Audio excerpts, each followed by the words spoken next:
நான் பல நேரம் எதையாவது மேனிஃபெஸ்ட் பண்ணணும், நம்ம ஆண்டவர் நமக்குன்னு சில ஆசீர்வாதங்களை தந்திருக்கிறாரு, அதை எடுத்துக்கொள்ளணும் அப்படிங்கிறதுல ரொம்ப தெளிவா இருக்கிறேன்.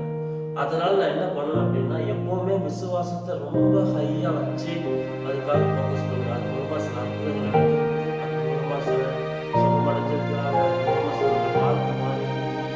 ஆனாலும் ஆண்டவர் எனக்கு ஒரு கொஸ்டினை கொடுத்தாரு, இந்த இச்சையான விசுவாசத்தை விட்டு என்னுடைய முழுமையான அன்புக்குள்ளவா அப்படின்னு என்னோட சொன்னார். அந்த அழுத்தம் எனக்குள்ள ரொம்ப ஊறிக்கிட்டே இருந்தது. ஒரே ஒரு வார்த்தை அவர் தெளிவா சொன்னாரு, மெச்சூரான லவ் என்ன பண்ணுங்கிறது நான் உனக்கு காண்பிக்கிறேன்.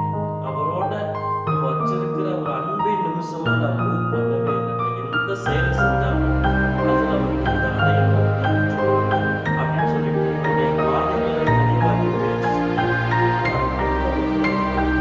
ஃபோக்கஸ் பண்ணவே இல்லை.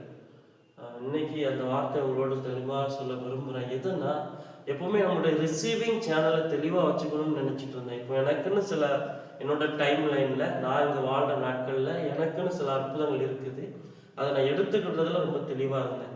ஆனால் அவரோட ஒரு தூய்மையான ஒரு அன்பு இல்லை. அவர் என்கிட்ட விரும்புகிறதே அன்பின் நிமித்தமாக பெற்றுக்கொள்ளணுங்கிறத. நிறைய ஆசீர்வாதத்தை பெற்றுக்கொள்ளணும்னு நான் நெருங்கினேனே தவிர அன்பு என்கிட்ட இல்லவே இல்லை. அது ஒரு இச்சையான ஒரு விசுவாசம், பெற்றுக்கொள்ளணும்னு நினைக்கிற விசுவாசம். ஆனால் அன்புனால ஒரு விசுவாசம் உங்களுக்குள்ள ஊறுதுன்னு வச்சுக்கோங்களேன், அதோட சுவையே வேற, அதோட வாழ்க்கை வாழ்ற ரகமே வேற. நீங்க அந்த லெவலுக்குள்ள போகணும்னு நான் விரும்புறேன். நானும் அதை இந்த நாட்கள்ல ரொம்ப ருசி பார்த்துட்டே இருக்கேன். அவரை லவ் பண்ண ஆரம்பிச்சிருக்கேன். ஏதோ ஒரு காரியத்தை சுமக்கணும், ஏதோ ஒரு காரியத்தை அச்சீவ் பண்ணணும் அப்படிங்கிறதெல்லாம் ஒரு ஓரமா வச்சுட்டு அவர் லவ் பண்ணணும். ஏன்னா அவர் சொன்னாரு, இந்த உலகத்துல எத்தனையோ கள்ளக்காதல் நடக்குது, எத்தனையோ விஷயங்கள்ல மாம்சமா லவ் பண்ணி அதுக்கான சில பிரச்சனைகள், அதுக்கான தாக்கத்தை சிலர் அனுபவிக்கிறாங்க. ஆனா ஆவியில இருந்து ஆவியானவரோட இருக்கிற ஒரு ஐக்கியம், அவரோட அவரை லவ் பண்றது மூலமா, அவரை காதலிக்கிறது மூலமா ஒரு பெரிய தாக்கம் அந்த வருஷத்துல நடக்க போகுது.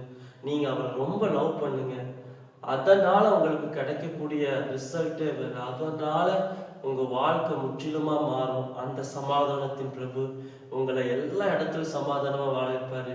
உங்களுக்கு என்ன இருக்குதுங்கிறத குறித்து இல்லை, உங்கள்கிட்ட எது இல்லைன்னாலும், உங்கள்கிட்ட எது வந்தாலும் உங்க சமாதானத்துக்கு குறைவு